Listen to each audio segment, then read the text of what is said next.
Moving into 2018, the Camden streets were hot. Since the murder of Mitch, which followed back-to-back shootings, it's safe to say that the police were unable to get a grip on the violence. And in February, over the course of just a few days, 3 men would lose their lives in a series of loosely connected attacks. On the night between the 17th and the 18th of February 2018, a girl was holding her 16th birthday party at an Airbnb in Kensington, SW5 West London on Earls Court Road. The girl apparently wanted to invite around 50 people, including girls she went to school with and boys that she knew from social media. Some of these boys were from a Tottenham-based gang turned drill music collective called OFB, or the original Farm Boys, hailing from the Broadwater farm estate. OFB is famously the rap collective repped by popular drill rappers like Heady One, Abracadabra, and Band OK, real name Kamani Duggan, who is actually the son of Mark Duggan, whose killing by police in 2011 started major riots all over the UK, including Camden, which I mentioned at the start of this story. There were also allegedly boys from a gang called ZT, or Zero Tolerance, which hails from Hackney Fields, Blackstone, and the Moorland estate. You might be familiar with this group due to their inspiration for the Netflix show Top Boy, which takes place in Hackney, and also included a gang by the name of ZT, with the show's writer Ronan Bennett, who lives in Hackney, basing some of the characters and events from the show on real-life situations that happened in the area. Later on, the Old Bailey court were told that the girl throwing the party had been particularly careful not to invite any boys from Camden, because apparently she was aware of the history between the boys from Hackney and the boys from Camden. But despite this, the address of the rented flat that was used for the party circulated online, and eventually Lewis Blackman, aka Dots or Dotty, from the Peckwater estate would receive details of the event, making plans to gatecrash the party with a group of around 10 other people from Camden at about 3 AM. Dotty came to the event armed with a large Rambo knife, and one of his friends had a BB gun. Dotty and his group would reportedly arrive to the event and cause havoc, entering the flat brandishing knives and bats, causing damage to the flat, with some partygoers fleeing over a back wall. One defendant, believed to be the rapper Boogie B from OFB, would claim in court that whilst at the party, Dots had grabbed him, snatched his phone and necklace, with the phone apparently being a joint birthday and Christmas present that his mother was still paying for him, and the chain being a crucifix handed to him by his father on the only occasion they had ever met. After robbing him, Dotty allegedly pinned Boogie against a wall by the scruff of his neck and slashed him in the arm. Boogie would claim that he intended to leave the area before hearing Dotty shout, "Come and get it and I'll shiv you up," prompting him to turn around, with Boogie saying that at this point he lost control. However, the prosecution disputed this story, only accepting that Boogie was stabbed in the arm, but not accepting that he lost control. At this point, Boogie left the flat, and he would claim that he did not discuss the prior events with his friends, and suggesting that he did not ask them to aid him in what he was about to do. But he claims that he heard someone shout, "They went that way," and that at this point, 2 other guests who were standing outside the flat had pulled out knives. Boogie grabbed one, telling the court, "I knew I was going onto Logan Place and that they had weapons and I had nothing to defend myself with at all," adding, "I was angry and I was upset, but it was more about getting my things back, especially my chain. My dad gave it to me after I met him for the first time." A resident in a nearby home had heard that one member of the group shouted, "I don't care, let's chase him down." Boogie began to run after Dotty, with 19 others following him. 12 of them were armed with knives, and 1 was armed with a stick. Dotty would quickly fall behind his friends, ducking behind a car and jumping out, facing the group of attackers. This moment would actually be captured by a nearby CCTV camera, showing the frightening moment when Dots realised he was far outnumbered.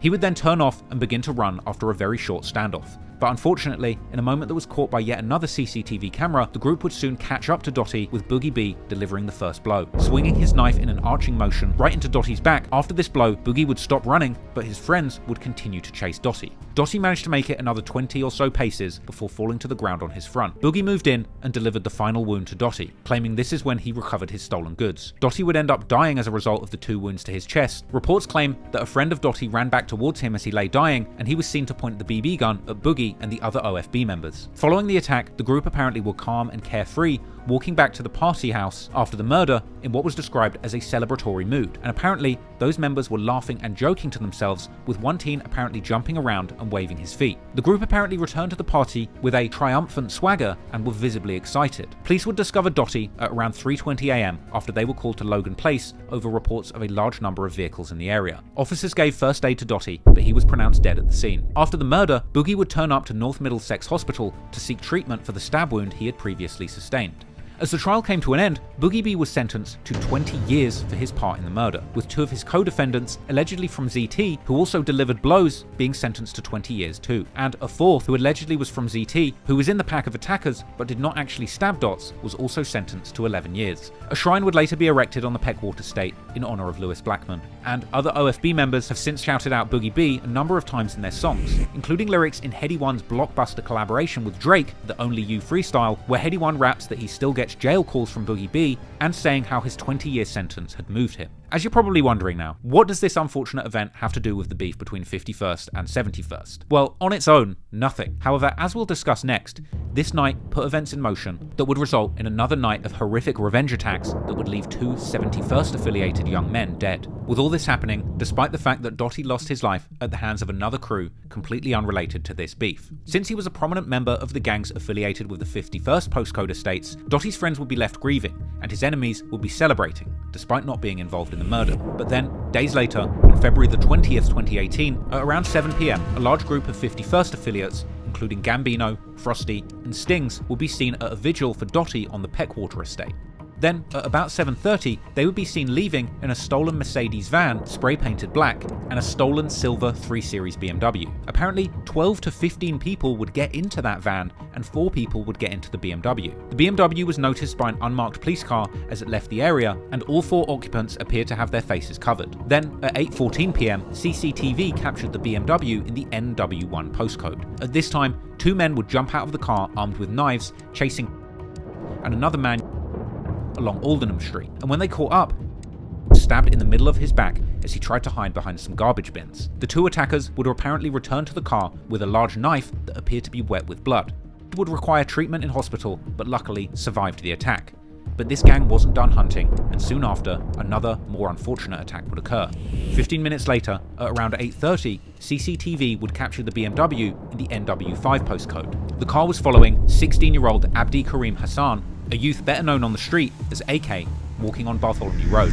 Moments later, he was attacked and stabbed too. He was stabbed in his chest and back, and unfortunately he would die at the scene. While he lay on the ground, the stolen Mercedes van was seen driving past. Now, this murder took place just meters away from the vigil for Dotty, and at this point, one of the attackers was dropped off near his Hackney home. Around 45 minutes later, at 9:15, the Mercedes van was then spotted in the E8 postcode in Hackney. It's believed that these 2 vehicles drove to Hackney and Tottenham in the hopes that they would find the people or gangs directly responsible for the death of Dotty, as they knew Dotty's killers identified as members from OFB or the original Farm Boys from Tottenham, and ZT or Zero Tolerance from Hackney. At one point, a group of 7 men armed with knives and machetes jumped out of the van and ran towards a group of men that they spotted in Pembury Circus. They would catch up to one man in that group, punching and kicking him, but were disturbed, perhaps by a witness, before being able to inflict any more harm and ultimately return to their van. Not satisfied with this non-fatal attack, next, the van filled with gang members would travel back towards the Camden area. The Mercedes van would next be seen in the Belsize Park or Chalk Farm area. Just before 10 PM, that van would then stop on North Road Islington, territory of the 71st affiliated crew NRB or North Road Bandits. 4 masked men would jump out of the Mercedes van and run after 2 young men, one of them being 20-year-old Sadiq Mohammed, also known as S45, and another man. That second man would successfully escape and hide from the attackers in a nearby shop. However, S45 would be less lucky. He would seek refuge in the backseat of a passing car on Malden Road and reportedly pleaded for the driver to take him to safety, shouting, "Go, go, go, drive, drive." But the female driver, assuming that she was being robbed, would get out of the car and flee. The 4 men would converge on the car, and despite S45's best efforts to keep the doors closed, he would be dragged out of the vehicle. He was thrown to the ground and repeatedly stabbed, and unfortunately, he would later die from his injuries at the scene. Following this second murder, in a matter of hours, once again the van was seen driving past the victim with the rear doors open. This killing took place less than a mile from the murder of AK. S45 was now the 3rd member of his family to have been killed in a knife crime attack, as he was Mitch's brother and Lefty's cousin. According to the Mirror, AK's mother recognized his jacket from the police cordon, tried to call her son, and soon realized he was the victim at the scene. And the authorities would identify that this group of gang members had carried out 4 incidents of violence in a span of just 2 hours, with the news describing the tragic outcome of 2 men being left dead within just hours of each other. At this point, a Section 60 notice was also put in place after the incident, which, much like so-called stop and frisk policies in the US, hand police greater powers to search anybody they want beyond probable cause in the aftermath of a serious incident like this. This evening was described later by the judge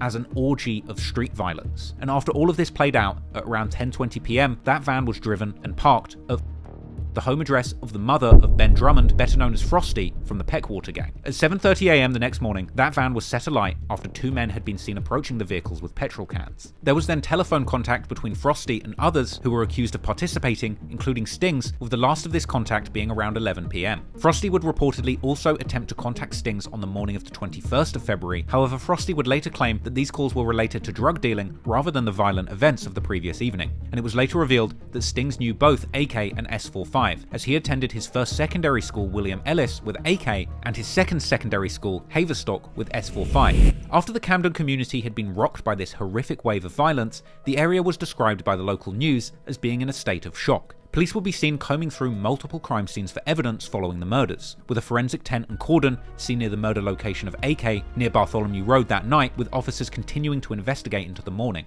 and cops would shut down the road where S45 lost his life after attempting to seek refuge in a car, and making a public appeal to any motorists who might have been driving here the night before to come forward with any information. Mitch and S45's mother would be interviewed by the BBC following the incident, in an emotional segment grieving the loss of two sons in a matter of months, and begging the youth in Camden to put down their knives. 5 months and lost 2 sons.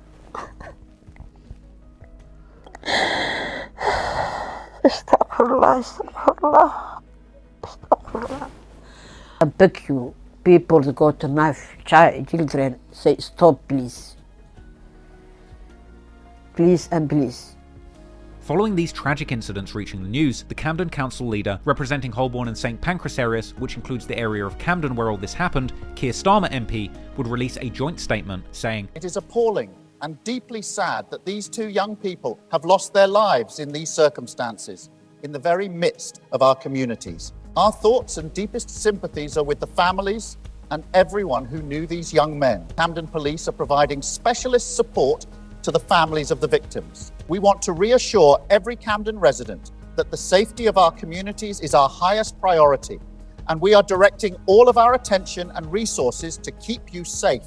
The day after the murder, on Wednesday the 21st of February 2018, a public meeting was held at the Queen's Crescent Community Centre, just 500 metres from the scene of S45's death, where Keir Starmer and the Camden Council leader were in attendance, being told of parents in the community fearing for their children's safety. And the uncle of S45 would tell the police that they all know about these attacks before they're going to happen on social media, so why don't the police do anything about it? A little while later, Starmer would go on to make comments to another community meeting in the wake of these Camden murders, where the Somali community would say that they were living in fear, and Keir Starmer would say that he is very worried about cuts to police funding in the area, essentially blaming the police and council cuts for the collapse in safety in the area. The cuts in police funding perhaps go some way to explain why nothing was being done about the rising rates of violent crime in the community, and it seemed that the Somali community there were right to be worried, with so-called race wars between gangs, something that Camden has a history of, threatening the safety of the community once again, with the Somali community in the area having claimed outright that they feel the police have abandoned them. Later that month,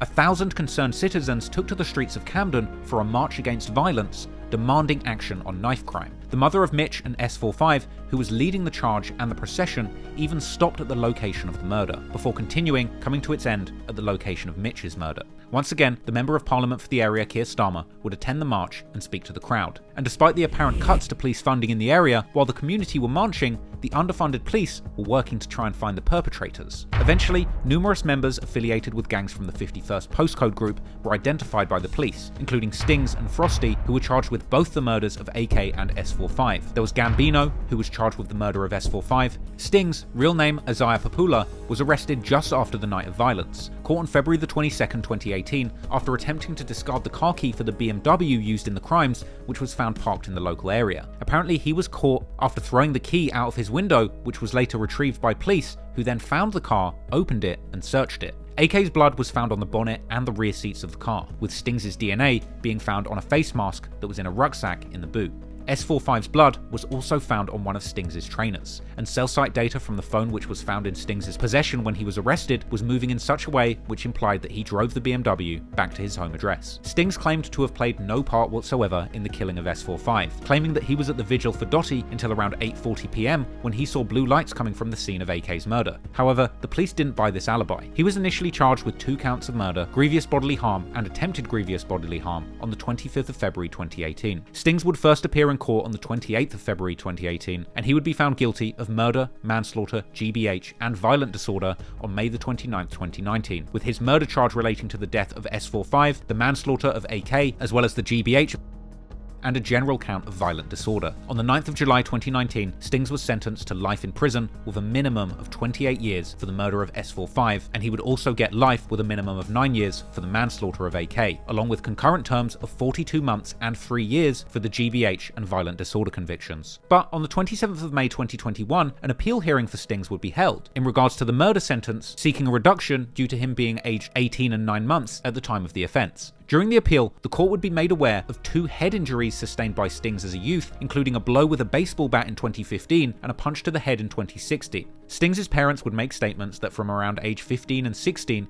he begun to act up. However, doctors would dismiss the effects of these injuries as being the cause of the violent behaviour shown by Stings in the murder, and his appeal would be ultimately dismissed. I'm not trying to give him a pass, but I do think these are important details to mention, because while I don't think that there's any excuse for the brutal actions that have been taken in the streets, it's always important to remember that in many ways, these young men on both sides of the gang war are always victims of circumstance. With young guys being born into difficult environments, placing them in kill or be killed situations, both the killers and the killed ultimately wind up losing their lives, and you have to wonder whether or not these young men would have had a better chance at life had they been placed in a less challenging environment. But ultimately, we will never know. And there were many more troubled young men that were involved in this savage attack that would go on to lose large chunks of their lives as a consequence. A mobile phone attributed to Frosty, real name Ben Drummond, was also found in the console of that searched BMW. Frosty was charged on the 1st of March 2018 for the murder of AK and S45, as well as grievous bodily harm and a GBH charge. When questioned, Frosty claimed to have been at home with his mother and his brother at the time of the 4 incidents. His mother said she had fallen asleep and could not vouch for his whereabouts after about 8 PM. Frosty being involved is consistent with witness statements that claimed that the group at Peckwater was made up of primarily black individuals with one shorter white member. Cell site data from a phone attributed to Frosty had apparently been in the vicinity of the murder of AK, and WhatsApp messages and calls to 2 girls in the time after the murder, where Frosty said that he needed to leave the country and that he planned to drop something off which he would pick up the next day, wouldn't be easy to explain. After Stings' arrest, Frosty had left London and gone to Bedford, just north of London. Frosty claimed that he was meant to go to Dottie's vigil, but he had fallen asleep and was asleep when the attacks had happened.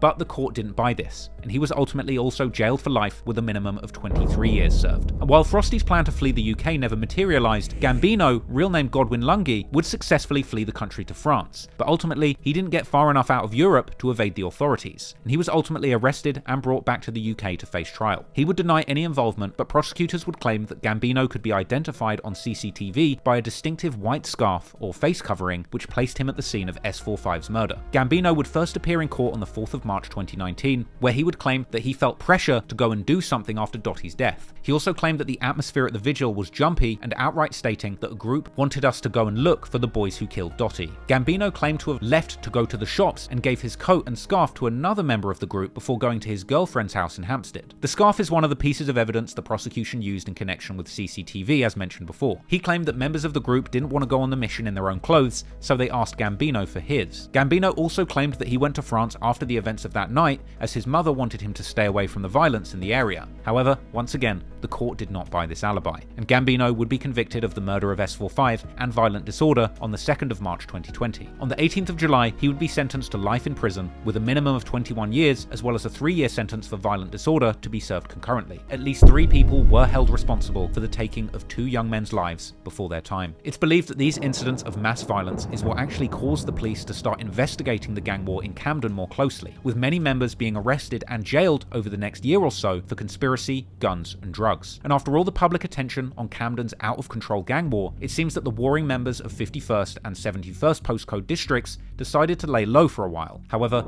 a few months later, violence would erupt in the community once more, this time with police surveillance keeping a close eye on events as they transpired. On the 15th of June 2018, active gang affiliate Blitz was stopped by police whilst driving a black Ford Galaxy that had apparently been stolen from a funeral director's about a week earlier on the 7th of June. He was reportedly driving out of the Maiden Lanes estate at approximately 3 PM, when officers from the Violent Crime Task Force in 2 unmarked cars would stop him on York Way, in the N7 postcode, territory of the North Road Bandits. Officers would approach the vehicle and indicate for the occupants to leave. The car would then reverse backwards and then go forwards, endangering officers. Blitz and 3 others who were in the car would end up being detained by police, and following a search of the car, officers would find a 17-inch Rambo with a 12-inch blade between the passenger seat and central console, as well as multiple leaflets in the car from the funeral directors confirming that it had been stolen. The car itself had fake number plates attached to it, but the police checked the VIN number of the vehicle and confirmed the owner was the funeral directors. Now, this all just goes to show you the lengths that these gang members in London will go to, stealing cars from local businesses and obtaining fake plates to try and stay under the radar and lurk on their ops without a trace. But unfortunately, on this rare occasion, the police were one step ahead of the gangs. Blitz had already been convicted of affray, an English common law term referring to public fighting, and was given a 2-year driving ban from March 2016. The DVLA confirmed that Blitz had not applied for any driving license, even a provisional, meaning that when he was stopped in the stolen car, he was still banned from driving any vehicle. And so,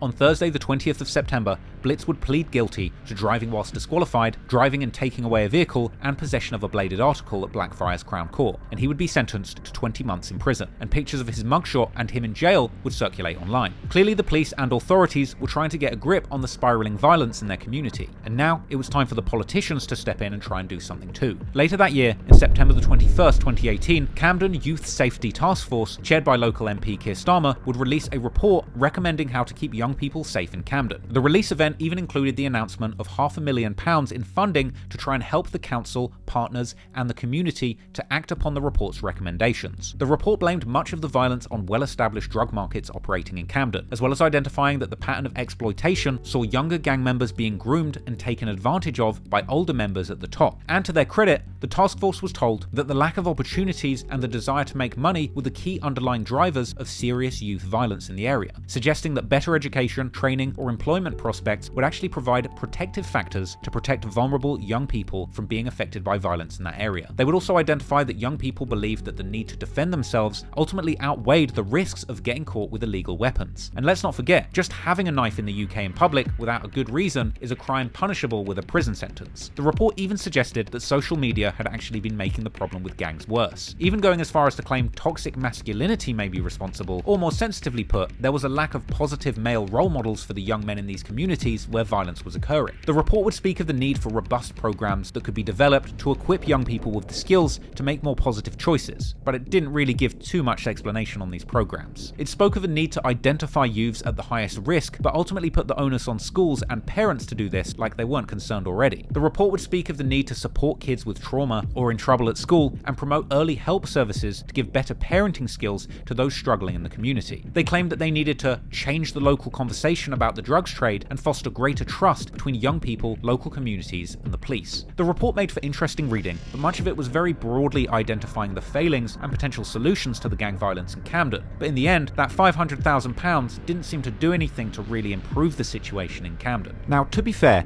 in the year following this report, they actually held a 1-year anniversary event to talk about some of the achievements that had come from this program so far. And at the event, some projects that have been attempting to tackle the problems in the community presented what they had been working on. One was a violence reduction program called Engage Camden that was later rolled out to more areas in London, which attempted to give youngsters violence intervention support when they were arrested into custody in what they described as reachable moments. And another was a youth violence intervention program called Red Thread, which worked in accident and emergency hospital departments, providing targeted support and intervention for young people who come into the hospital with the sorts of injuries that a young gang member might suffer. This is a charity actively doing good work to actually try and help the situation. I've donated to them, and I actually suggest that you do too if you're interested in these issues. And so, as Keir Starmer stood there at his podium, brandishing his glossy brochure that offered promises on how to fix the problems on Camden's streets, pointing out the problems caused by Camden's lost and neglected youth who fell through the cracks, emerging from the shadows, fresh out of prison, was one of those young men who had been forgotten by the system, left behind by society, and failed by the state who should have protected him. And that young man was suspect. When he did return to the streets of Camden, he did so with a bitter grudge, grieving the loss of his friends who had lost their lives in back-to-back murders that the city had failed to prevent in 2018, and ultimately ready to unleash pain, death, and destruction on the very streets that made him.